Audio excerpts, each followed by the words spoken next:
Okay, with some work, there we go. The pot is still intact. I didn't break it. I pulled it out finally, and as you can see, very root bound. So the plan is to cut it in half at least, and then try to spread the roots out.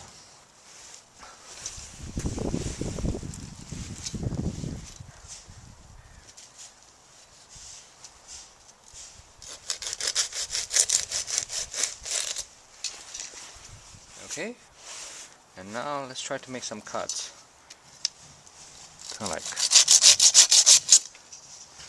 like a cross, just to help spread the roots.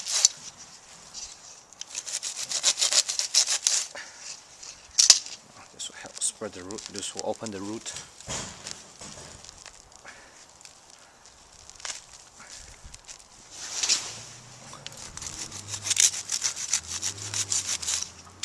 You can cut pieces of root out like a cake.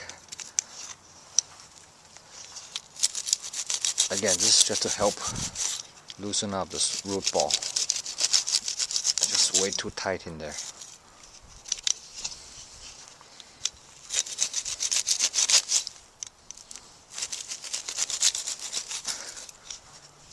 Okay, now try to use this cultivator tool. Try to spread the roots out. Just pull them outwards. Why? Gotta be careful, don't want to break any more branches.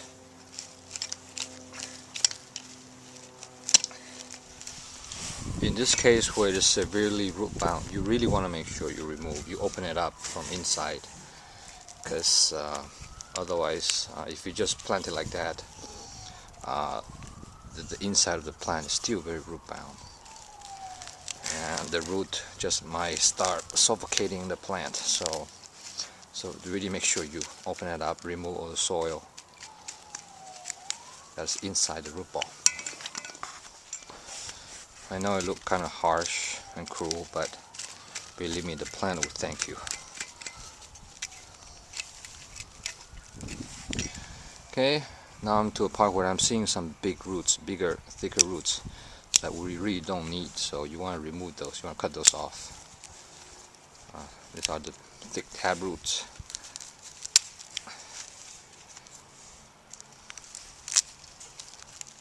Okay, and there, I actually use some water to rinse it off. Okay, now to the pot selection.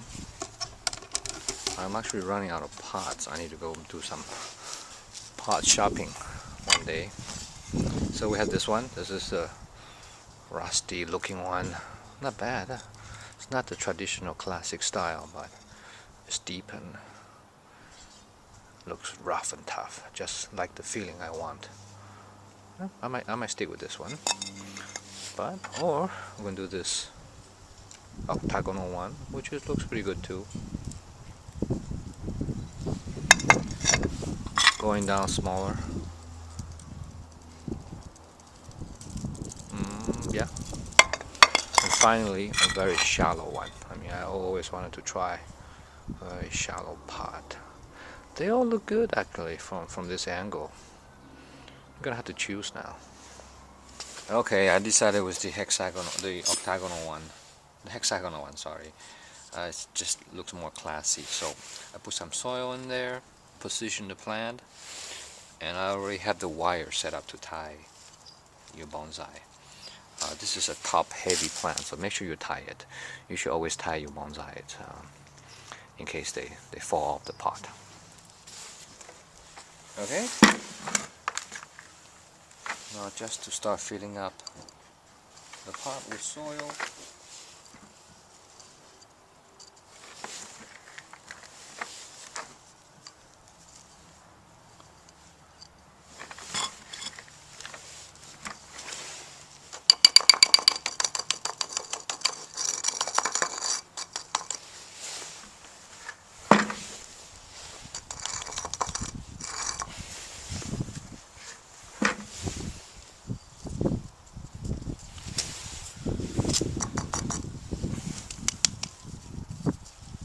Push down the soil a little bit.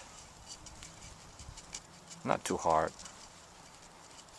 but a little bit, so you get into the center of the roots.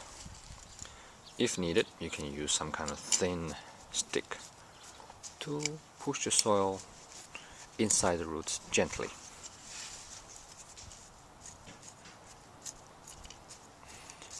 You can see I can still manage to push some soil inside. It's like a sinkhole in there.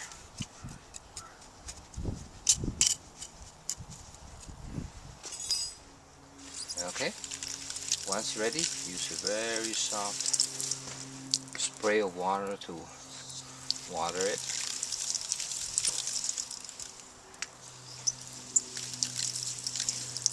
So you don't wash the soil away from the pot.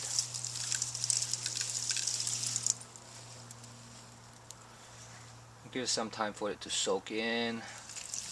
Water again. Repeat.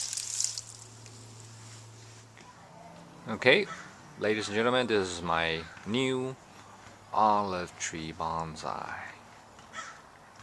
The fact that it was trained as a topiary when I purchased it actually helped me a lot. The tree was pretty well compacted, had a lot of interesting branches, a lot of them. It took me a while to clean them up, to reduce the branches. But all in all, it was a good specimen, and I enjoyed working on it. I especially like the all the little bumps in the barks that make it look very old. Well, make it look like an old tree. So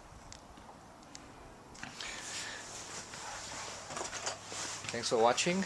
But wait a minute, I see something. I see this from the monitor. I see that this could be reduced a little bit further. So let me do that.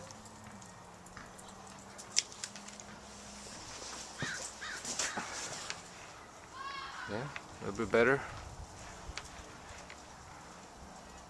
Okay, thank you for watching.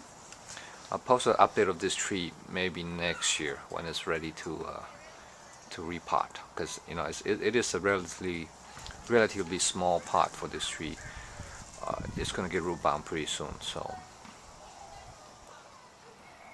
and of course, I need to remind you that any kind of tree that goes through such a harsh treatment should always stay in the shade for a couple weeks before placing it outdoors under the sun.